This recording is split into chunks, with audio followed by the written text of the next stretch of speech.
అందరికీ నమస్కారం. Welcome to our channel. Andhra Pradesh మాజీ ముఖ్యమంత్రి జగన్మోహన్ రెడ్డి గారు ఒక సంచలన నిర్ణయం అయితే తీసుకున్నట్లు వార్తలు వస్తున్నాయి. అదేమిటంటే దువ్వాడ శ్రీనివాస్ గత 5 రోజులుగా వార్తల్లో హల్చల్ చేస్తున్నటువంటి విషయం దువ్వాడ శ్రీనివాసరావు గారికి సంబంధించి ఏదైతే విషయం ఉందో దానికి సంబంధించి దువ్వాడ శ్రీనివాసరావు గారిని ఎమ్మెల్సీ పదవికి రాజీనామా చేయాలని చెప్పేసి జగన్మోహన్ రెడ్డి గారు నిర్ణయించినట్లు వార్తలు అయితే వస్తూ ఉన్నాయి. దీనికి సంబంధించి విశ్లేషణ ఇవ్వడానికి మనతో ఉన్నారు సీనియర్ జర్నలిస్ట్ కనకదుర్గ గారు. మేడం నమస్కారం అండి. నమస్తే అండి. మనం చూస్తున్నాం గడిచిన 5 రోజులుగా ఏ వార్తలు చూసినా కూడా దువ్వాడ శ్రీనివాస్ గురించే. అయితే ఇప్పుడు జగన్మోహన్ రెడ్డి గారు ఆ పార్టీకి సంబంధించి ఆయన మీద క్రమశిక్షణాపరమైన చర్యలు తీసుకోబోతా ఉన్నట్లు, అదేవిధంగా ప్రస్తుతం దువ్వాడ శ్రీనివాసరావు గారికి ఎమ్మెల్సీ పొజిషన్ నుంచి రాజీనామా చేయాలని చెప్పేసి వార్తలు వస్తూ ఉన్నాయి.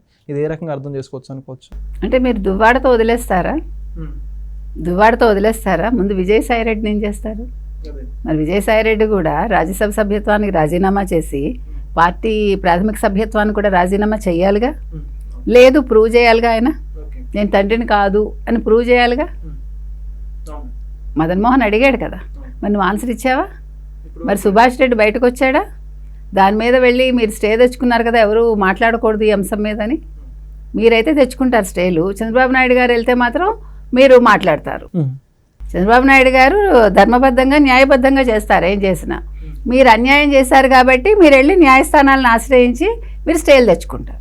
మనం ఎందుకు చెప్తున్నాం అంటే విజయసాయిరెడ్డిని ముందు జగన్మోహన్ రెడ్డి రిజైన్ చేయమని అడగాలి, తర్వాత దువ్వాడ మీదకి రావాలి. దువ్వాడను కూడా అడగాలి, తప్పులేదు. అమాయకులు ఎవ్వరూ ఏం లేదండి. ఇప్పుడు పవన్ కళ్యాణ్ని పట్టి పీడించారుగా 5 ఏళ్ళు, ఆయన మీద పడి విరుచుకు పడ్డారుగా ఒక్కొక్కళ్ళు దెయ్యాల్లాగా. మరి ఇప్పుడు నీకు వచ్చింది. ఇప్పుడు ఓ పక్క నువ్వు ఓడిపోయి ఏడుస్తూ ఉంటే నీ నెత్తి మీద ఇంకో తాటిపండు వచ్చి పడుతోంది. అంటే ఇది నువ్వు చేసుకున్న కర్మ. ఇది పార్టీని నువ్వు అదుపాజ్ఞల్లో ఎంత బాగా పెట్టుకున్నావో దీన్ని బట్టి అర్థమవుతోంది. పార్టీ ఇదేలో ఉండే నాయకులు కావచ్చు, కార్యకర్తలు కావచ్చు, ఏ రకంగా ఉంటున్నారు, నువ్వు ఎటువంటి విలువలు సెట్ చేస్తున్నావో దీన్ని బట్టి అర్థమవుతుంది. విలువలు, విశ్వసనీయత అనే ఒక 2 పదాలు వాడతాడు ఆయన. ఇవేనా జగన్మోహన్ రెడ్డి ఆ విలువలు అని ప్రశ్నించాలి మనం, అంతే కదండి. ఎందుకంటే ఇవాళ దువ్వాడ శ్రీనివాస్ని అడిగాడు, కరెక్టే, అడగాలి, న్యాయంగానే అడిగాడు ఆయన. నిజంగా ఆయన చేయించగలిగితే అప్పుడు నిజంగా దమ్మున్న నాయకుడు అంటాం మనం. అంటే కొద్దో గొప్ప ఇంకా ఆ పులివెందుల దమ్ము ఇంకా ఆఫీసర్ ఉంది అని మనం ఒప్పుకోవచ్చు. ఇంకొకటి, ఇప్పుడు మరి మాధురి అన్న ఆవిడ నిన్న అన్నీ మాట్లాడింది. ఇవన్నీ 4 గోడల మధ్య తేల్చుకోవాలి, వాణి ఎలాంటిదో నాకు తెలుసు. నువ్వెవరు అసలు వాణి గురించి మాట్లాడటానికి? ఫస్ట్ ఆఫ్ ఆల్ వాణి అన్న ఆవిడ దువ్వాడ శ్రీనివాస్ వైఫ్. దువ్వాడ శ్రీనివాస్ వైఫ్ అయినప్పుడు వాళ్ళిద్దరూ చూసుకోవాలి. నీ రాకతోనే గొడవలు వచ్చాయని అనుకుందాం. అప్పుడు నువ్వు తప్పుకోవాలి కదా. నువ్వు సిగ్గుపడిపోయి మీరు పెళ్లి చేసుకుంటారా అని యాంకర్ అడిగితే సిగ్గుపడిపోయి ఏంటది, మరి నీ భర్తనేం చేస్తావు? నీ భర్త ఏమో నా భార్య మీద నాకు నమ్మకం ఉంది, నా భార్య ఏం చేసినా నాకు అబ్జెక్షన్ లేదంటే నీ భార్య వేరే పెళ్లి చేసుకుంటే నోరు మూసుకుంటావా? అంటే మనం ఏం చెప్తున్నాం అంటేనంటే వీళ్ళు ఎటువంటి విలువలు సెట్ చేస్తున్నారు, వీళ్ళందరూ ఏం నేర్పిస్తున్నారు సమాజానికి. మీరు రాజకీయాలకి రాకండి. మీరు ఇలాంటి విషయాల్లో ఉన్నప్పుడు మీరు మీ పర్సనల్గా తేల్చుకోండి. లేదు, మీరు ఆ బాటలో సాగండి, దాన్ని ఎవడు ప్రశ్నించడు. బట్ రాజకీయాలకు వచ్చి మీరు ప్రజల్ని భ్రష్టు పట్టించకండి, ప్రజల ఆలోచన విధానాన్ని పాడు చేయకండి. ఇప్పుడు జగన్మోహన్ రెడ్డి అసలే ఓడిపోయి ఏడుస్తున్నాడు. తల మీద ఎన్ని వచ్చాయండి వరుసగా. మొన్న విజయసాయిరెడ్డి, నిన్న దువ్వాడ, ఇవాళ ద్వారంపూడి చంద్రశేఖరరావు తెలుసు కదా మీకు, కాకినాడ సంబంధించినటువంటి మాజీ ఎమ్మెల్యే. ఆయన ఒక ఎస్సీ మహిళతోటి పెట్టుకుని ఆవిడకి ప్రెగ్నెన్సీ తీసుకొచ్చి అదేదో గందరగోళం అవుతుంది.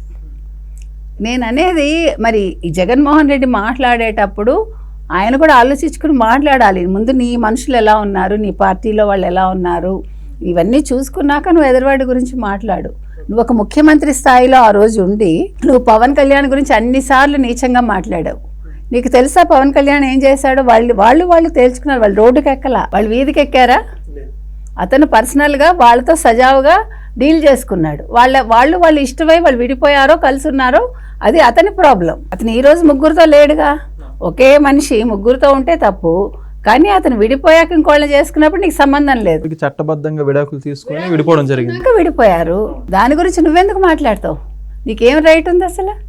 అది ఒక ముఖ్యమంత్రి స్థాయి మనిషి, నువ్వు రాజకీయాలు మాట్లాడాలి. ఇగో పవన్ కళ్యాణ్ వచ్చాక ఇలా జరిగింది, లేకపోతే పవన్ కళ్యాణ్ తప్పు చేశాడు, అవి మాట్లాడు రాజకీయంగా, పర్సనల్కి వెళ్ళకు. వ్యక్తిగతాలు టచ్ చేయొద్దు ఎవరు కూడా. ఈ రోజు కూడా మన వ్యక్తిగతం ఎందుకు టచ్ చేస్తున్నాం, వాళ్ళు రోడ్డుకి ఎక్కారు కాబట్టి. లేకపోతే మనకు అవసరమే ఉందండి. దువ్వాడ శ్రీనివాస్ ఎవడో, విజయసాయిరెడ్డి ఎవడో మనకు అవసరం లేదు. వాళ్ళ భార్య పిల్లలు ఏదైతే మీడియా ముఖంగా వచ్చి వాళ్ళ బాధలు చెప్పుకున్నారు కాబట్టి ఇదంతా కూడా మాట్లాడుతున్నారు. అది కూడా ఎప్పుడు మీరు రాజకీయాల్లో ఉన్నారు కాబట్టి మీరు తేల్చాలి. ఇప్పుడు విజయసాయిరెడ్డి రాజ్యసభ సభ్యుడిగా రాజ్యసభ సమావేశాల్లో ఆయన చంద్రబాబు నాయుడిని తిట్టడం లేకపోతే ఆంధ్రప్రదేశ్కి సంబంధించి మాట్లాడాడు, కానీ అసలు అక్కడ జరుగుతున్నది ఏంటి? బడ్జెట్ సమావేశాల మీద చర్చ జరుగుతుంటే ఆయన అసంబద్ధంగా మాట్లాడాడు. అక్కడ ఆ రోజు శాంతి గురించి మాట్లాడాల్సింది, ఆయన మదన్ మోహన్ గురించి ఆ రోజు మాట్లాడాల్సింది మరి సభలో. అదెందుకు మాట్లాడలేదు? నువ్వు పనికిమాలిన విషయాలు ఎందుకు మాట్లాడు? నువ్వు అబద్ధాలు ఎందుకు చెప్పావు? నిజంగా జరిగినవి చెప్పాల్సింది కదా. మరి దాని గురించి జగన్మోహన్ రెడ్డి మాట్లాడాలి కదా. ఇప్పుడు విజయసాయిరెడ్డి నువ్వు దూరం చేసుకుంటావా? విజయసాయిరెడ్డి చేత ప్రాథమిక సభ్యత్వానికి రాజీనామా చేయిస్తావా? జగన్మోహన్ రెడ్డి ఆన్సర్ ఇవ్వాలి. దువ్వాడ శ్రీనివాస్ మీద చర్య తీసుకుంటే డెఫినెట్గా జగన్మోహన్ రెడ్డి విజయసాయిరెడ్డి మీద కూడా తీసుకోవాలి. మేడం, ఇంకొకటి చెప్పుకోవాల్సింది ఏంటంటే జగన్మోహన్ రెడ్డి గారు గడిచిన 5 సంవత్సరాల అధికారంలో ఉన్నప్పుడు అప్పుడు కూడా వాళ్ళ పార్టీలో మీరు చూసుకుంటే అరగంట గంట అనే విధంగా కొంతమంది అవంతి శ్రీనివాసరావు ఉత్తరాంధ్రకు సంబంధించిన నాయకుడు, అదేవిధంగా పల్నాడుకు సంబంధించి రాంబాబు గారి మీద, గోరంట్ల మాధవ్ ఎంపీ అప్పటి సిట్టింగ్ ఎంపీ, వీళ్ళందరి మీద కూడా ఈ విధమైన ఆరోపణలు వచ్చినప్పుడు అప్పుడు కూడా ఏమీ యాక్షన్ తీసుకోలేదు. అధికారం కోల్పోయిన వెంటనే యాక్షన్ తీసుకుంటారని కూడా అనుకోవచ్చా? ఏమో మరి, అంటే ఇది వ్యవహారం బాగా ముదిరితే మరి ఏం చేస్తాడో తెలియదు మనకు. ఒకటి మీరు చెప్పినట్టు గోరంట్ల మాధవ్ ఎవడైతే ఉన్నాడో ఆయన కూడా తప్పులు చేశాడు, మనకు తెలుసు, అందరికీ తెలుసు, అది ఓపెన్ గానే తెలుసు. ఆయన మీద చర్యలు లేవు. ఆయన ఇప్పటికి కూడా జగన్మోహన్ రెడ్డి భజన చేస్తాడు కాబట్టి జగన్మోహన్ రెడ్డి చర్యలు తీసుకోకపోవచ్చు.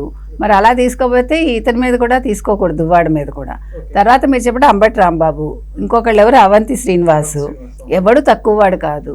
అంటే రాజకీయాలకు వచ్చి డబ్బులు ఎక్కువయ్యాక వీళ్ళందరూ ఊసర వెళ్ళి అయిపోతున్నారు. అది రకరకాలుగా వీళ్ళ స్థాయి పెంచుకుంటున్నాం అనుకుని ఇట్లాంటి సంబంధాలకు వెళ్ళటం అనేది వాళ్ళ ఏదో స్థాయి అనుకోవచ్చు.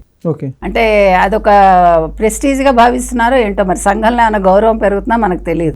మొన్న కోడుమూరు మాజీ ఎమ్మెల్యే సుధాకర్ గారి ఉదంతో కూడా బయట రావడం జరిగింది, వచ్చింది కదా.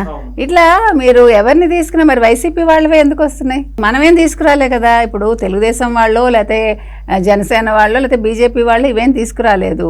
మీడియా కూడా ఏం మాట్లాడటలేదు మనలాంటి వాళ్ళు. బాధితులు బయటకు వచ్చి మాట్లాడుతుంటే దాని మీద మనం మాట్లాడుతున్నాం కాబట్టి వీటన్నింటి మీద ఆలోచించుకుని జగన్మోహన్ రెడ్డి ఆచితూచి వ్యవహరించాలి. చర్యలు అయితే తీసుకోవాలి. నువ్వు ఒకళ్ళ మీద చర్య తీసుకుంటే మొత్తం అందరి మీద తీసుకోవాలి. ధన్యవాదాలు.